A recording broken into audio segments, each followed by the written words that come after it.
I was at Canon HQ yesterday returning a lens as I headed home from a back procedure. As I dropped off the lens, walking like I sat on a broken stool, I passed by Canon's mirrorless camera line, starting with the R100 at the end of the APS-C line, going all the way up to a full-frame powerhouse that is the Canon EOS R1. It's a little-known secret that the Canon R6 will get a refresh on November the 6th in the Mark III, refreshing Canon's full-frame lineup in all but the R3 and the R8. This all but refreshes Canon's full-frame lineup, but the R3 and the R8, none of which we've heard anything about. But back to the APS-C line. The Canon R7 was announced in May 2024, and it looks like we will be waiting 4 years for its refresh. A long time for an APS-C camera in which many potential customers weren't happy with the rolling shutter and some button placements. We were told that the R6 Mark III and the R7 Mark II will be releasing soon, that the R6 Mark III is going to be the best in class, and the R7 II will be a special product in the APS-C segment, specifically designed for wildlife. Soon, well, that's certainly a relative term. Now, it can mean anything from tomorrow, a couple of weeks, to 3 months down the road, at least in the camera world. Today, we have an update on the camera announcement timeline. Subscribe and we'll get right to it. It means more to us than a nice hot hungry man's breakfast after working 5 straight days at 12 hours a day.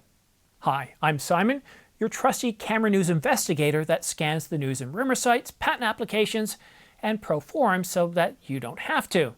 And I have a banger of an update for you today as we get 1 week closer to that R6 Mark III announcement. I was going to say R3 announcement. There was a lot of hope that we'd see the R7 II in 2025, but that's not going to happen. As many of us, myself included, were holding out hope that we would see the R7 II in one of 2 upcoming November announcements.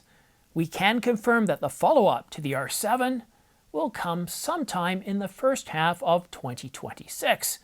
It looks like next year will be the year of APS-C censored camera launches. Does that also mean a refresh of the Canon R10 or even the R50? These 2 cameras were released in mid-2022 and 2023 respectively. Again, a long time in the APS-C world and due.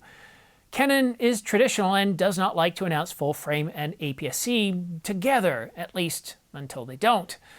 One publication suggested CP Plus 2026 as the next logical date. I'd agree, but the same was also predicted for the Canon EOS R5 Mark II and the R1 for a CP Plus 2025 announcement, and we all know how that turned out. In the introduction, I presented this quote: "The R6 Mark III and the R7 II will be releasing soon, and I was told that the R6 Mark III is going to be the best in segment, and the R7 II will be a special product in the APS-C segment, specifically for wildlife." And this tells us 2 things. First, you should never skip the introduction. I'm always moving things around, trying different things. And number 2, the specs for the R7 Mark II will be upgraded to make the camera, well, a special product in the APS-C segment, specifically for wildlife. So what does that mean? Well, obviously, without any validated leak specifications, it means we're going to get a faster readout speed, a faster sensor, a different sensor. And most likely, Canon will give us the Digic accelerator to, well, help with tracking fast-moving subjects, such as birds and other wildlife, a faster buffer, and continuous fast shooting or fast continuous shooting without any undesirable rolling shutter. The controls and the ergonomics will feel natural and is what is expected for a premium product. And I hope Canon gives the R7 Mark II some CF Express love, and they work well for Sony, giving customers 2 to 3 times the speed of V90 SD cards, and Sony's setup allows customers to choose whether they want 2 SD cards or 2 CF Express Type A cards in the dual card slots for dual recording. And with CF Express V4 now out for the same price as V3 cards, Sony customers can get 4 times the speed of V90 cards on Type A. Getting any CF Express love, Type A or Type B, I've got to admit, that one's wishful thinking. But this is one of those things I want to drive home and kind of bring up to try and influence Canon, to let them know that the days of single card slots in cameras costing over $1,500 or even, over $1,500, they should all have dual card slots, supporting the exact same cards. So what Sony did with theirs is, when you get dual card slots, you get the same card slot will take either a Type A or an SD card.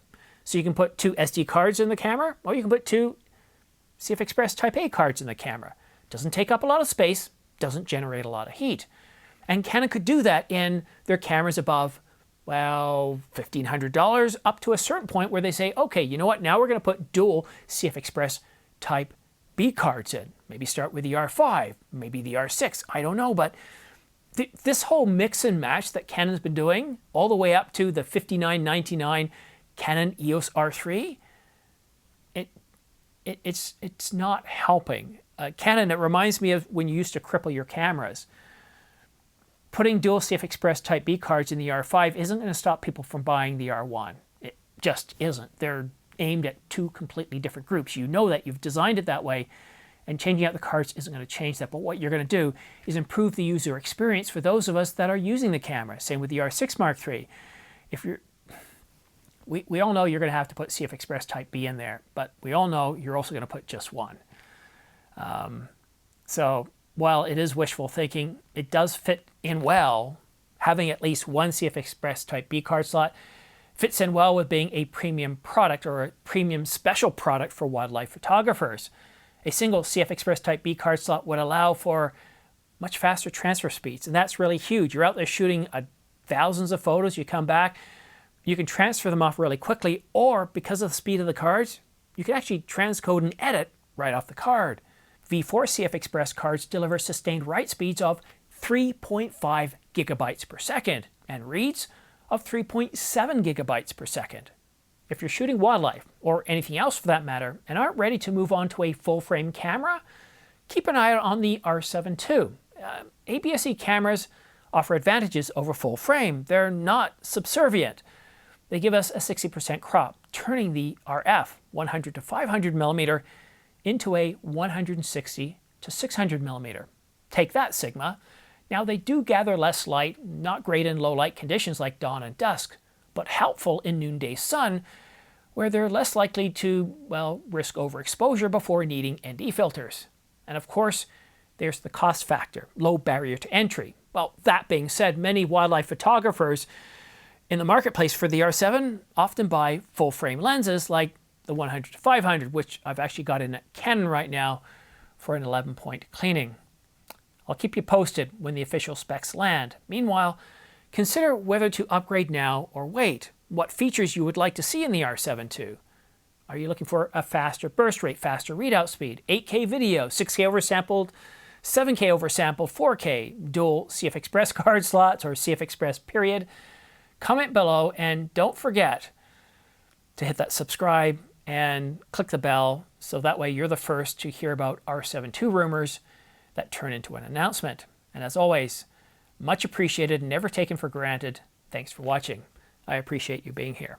And if you've got some information that you want to share with our viewers, please reach out to me at simondyates@gmail.com. I do pay attention to the email address, and a big thanks to all of you that have contributed in the past. Now, as we come close to Black Friday, we'll start to see some of the best prices of the year. And for Canon, Nikon, Panasonic, and maybe even a few Sonys. Sony doesn't like to put their camera gear on sale. They like to raise prices for some reason. I'm already seeing sales of up to $300 off on some lenses. We're going to see the best prices of the year. They're probably going to take us back to pre-price increases that we saw in early summer. And please consider using my affiliate links for B&H and Adorama in the United States, Wex Photo and Video in the UK, and Photocop for the rest of Europe. Thanks so much for your help. For each purchase, I get a small commission, helping to keep the lights on, both the key light, fill light, and the colored lights behind me. And it helps me avoid those minute-long Squarespace and VPN sponsorship ads.